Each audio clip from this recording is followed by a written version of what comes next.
Anda kembali menyaksikan Apa Kabar Indonesia Siang.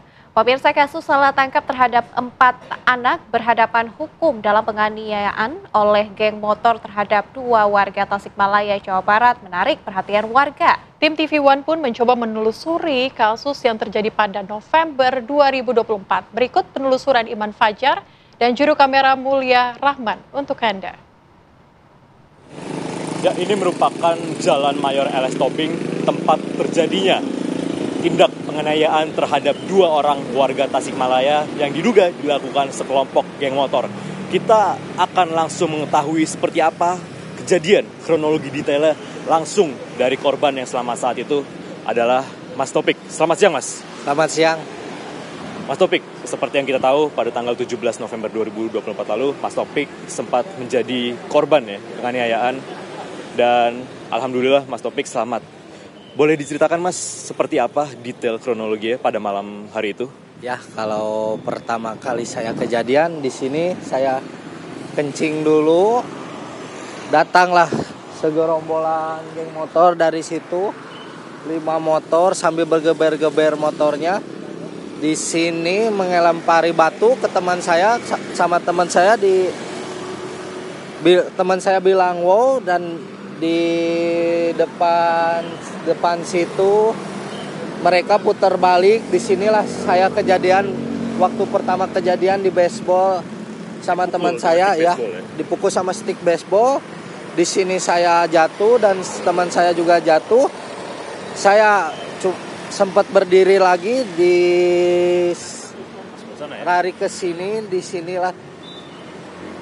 Nah, di sini pas waktu kejadian saya dibacok. Di sini dibacok, dianiaya pakai stick baseball. Saya mau berdiri lagi, mau dibacok lagi pakai celurit, saya tangkis dan saya buka maskernya. Ya, saya kelihatan muka pelaku itu, Pak. Kalau dari cerita Mas tadi, berarti sebelumnya Mas Topik sempat dianiaya beramai-ramai di sebelah situ ya, Mas ya? Kalau di sebelah itu dianiaya dulu beramai-ramai, saya lari di sini. Tempat kejadian lagi dibacok. Dibacoknya dengan satu orang? Satu orang. Kalau yang bawa celurit satu orang, sama stick baseball ditendang, dipukul di sini, Pak. Kedua kalinya saya ditendang di baseball di sini. Kalau dibacok di sini, di situ nggak dibacok ya. Oke. Berarti saat itu kejadiannya bagaimana Mas Topik bisa selamat waktu itu? Alhamdulillahnya saya selamat. Saya udah membawa barang bukti celurit dan ada warga sekitar di sini. Jadi setelah warga sekitar datang, itu para pelaku kabur gitu ya, Mas ya? Para pelaku kabur, kalau udah ada warga sekitar, para pelaku kabur melarikan diri. Oke. Kita bicara soal pelaku nih, Mas. Sedang ramai narasi soal salah tangkap ataupun juga dugaan salah tangkap yang beredar di masyarakat ya. Dan kemarin juga menjadi atensi dari Komisi 3 DPR RI juga bahwa ada dugaan salah tangkap. Sedangkan polisi juga menangkap pelaku ini juga berdasarkan keterangan ataupun juga saksi dari Mas Topik sendiri selaku dari korban penganiayaan ini. Bagaimana Mas Topik bisa yakin bahwa yang ditangkap oleh polisi itu memang benar pelaku dari pembacokan Mas Topik? Ya, saya sangat yakin, Pak, kalau dia itu pelaku.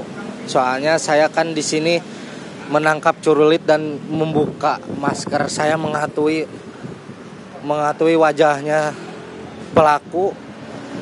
Dan waktu pertama saya sembuh di rumah sakit, saya nengok ke Polsek Tawang, menghampiri para pelaku semuanya, Pak, meminta maaf kepada saya. Dan semuanya mengakui kesalahan.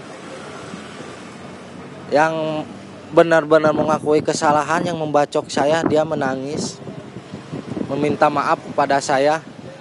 Dan semuanya 4 orang tersangka mengakui kesalahan dan ngasih tahu alamat rumah-rumahnya, Pak.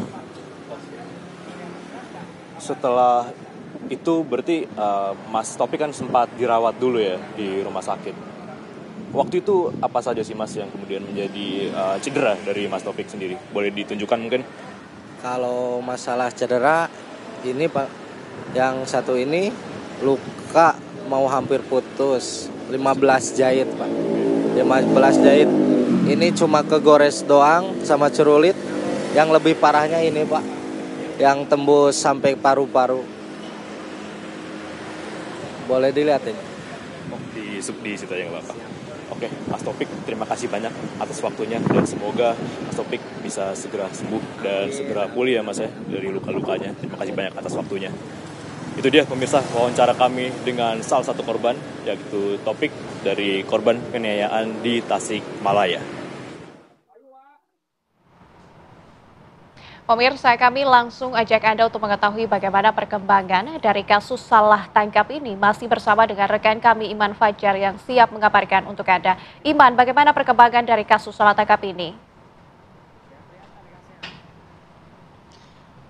Ya, selamat siang Celia, Nadila dan juga pemirsa. Saat ini kami sedang berada di Tasikmalaya, Jawa Barat untuk mengetahui lebih lanjut detail dari kasus pembacokan yang menimpa 2 orang di Tasikmalaya, di mana pelakunya ini yang juga sudah divonis juga pada tanggal 23 Januari 2025 lalu, yang melibatkan 4 anak berhadapan dengan hukum atau ABH dan juga 1 pelaku dewasa. Dan yang seperti sudah disaksikan sebelumnya pemirsa, bagaimana tadi kami juga sempat berbincang-bincang dengan korban, yaitu Muhammad Taufik, di mana saat itu Muhammad Taufik merupakan salah satu korban yang juga mengalami luka cukup parah.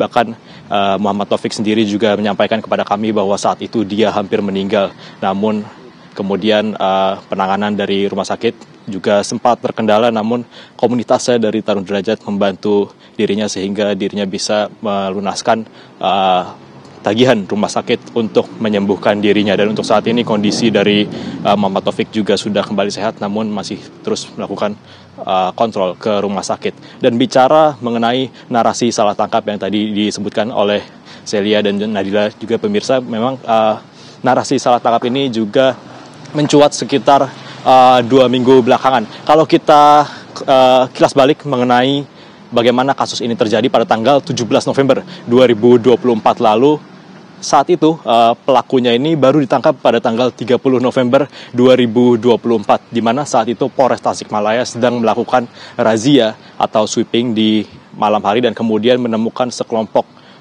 pemuda yang sedang melakukan pesta-pesta minuman keras. Dan saat itulah kemudian sejumlah pemuda ini ditangkap, di mana Polres Tasikmalaya saat itu menemukan 2 anggota kartu geng motor. Dan kemudian Polres Tasikmalaya juga kemudian menanyakan kepada 2 orang tersebut mengenai kasus pembacokan yang terjadi pada tanggal 17 November 2024 lalu. Dan menurut Polres Tasikmalaya, kedua orang tersebut mengakui bahwa mereka pelaku pancokan, dan kemudian dari situ mereka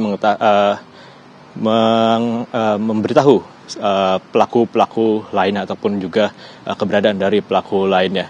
Dan kita bicara lagi soal kasus pada tanggal 17 November 2024 lalu, ini ada yang juga mencoba mengkaitkan dengan kasus Vina Cirebon, di mana saat itu ada dugaan salah tangkap juga, dan namun pada saat itu korbannya yaitu Vina dan 1 orang lainnya meninggal. Namun di sini korban yakni Muhammad Taufik dan Aji saat ini masih hidup dan juga masih bisa memberikan kesaksian untuk mencari tahu siapa pelaku sebenarnya. Bahkan tadi kami juga sempat berbincang juga dengan Muhammad Taufik bahwa bagaimana dia bisa mengetahui pelaku tersebut merupakan atau pelaku yang ditangkap oleh Polres Tasikmalaya merupakan orang yang benar-benar menganiaya Muhammad Taufik tersebut, karena dia sempat bercerita bahwa ketika terjadi pertikaian dengan geng motor tersebut, dirinya sempat membuka masker dari pelaku dan mengingat bagaimana muka dari pelaku. Namun jika ada pertanyaan, itu kan terjadi tengah malam.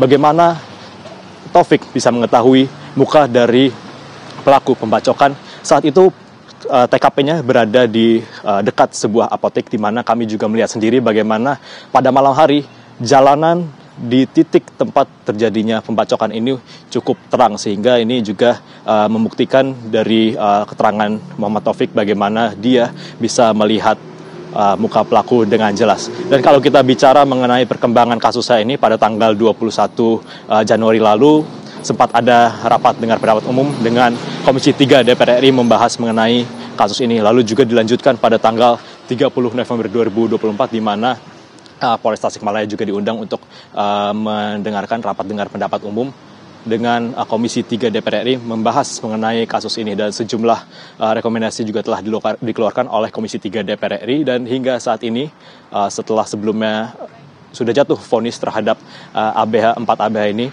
pada tanggal 23 Januari dengan vonis 1 tahun 8 bulan. Saat ini kuasa hukum dari para terdakwa ini sedang melakukan upaya banding ke Pengadilan Tinggi Bandung. Dan hari ini juga kami mendapat informasi bahwa kuasa hukum terdakwa juga berupaya untuk melaporkan Majelis Hakim PN Tasikmalaya ke Komisi Yudisial. Mungkin sejauh ini itu yang bisa kami sampaikan. Jika ada pertanyaan mungkin bisa di follow up lebih lanjut. Celia dan Nadila, kita kembalikan ke studio. Baik, terima kasih Iban Fajar melaporkan langsung. Selamat bertugas kembali.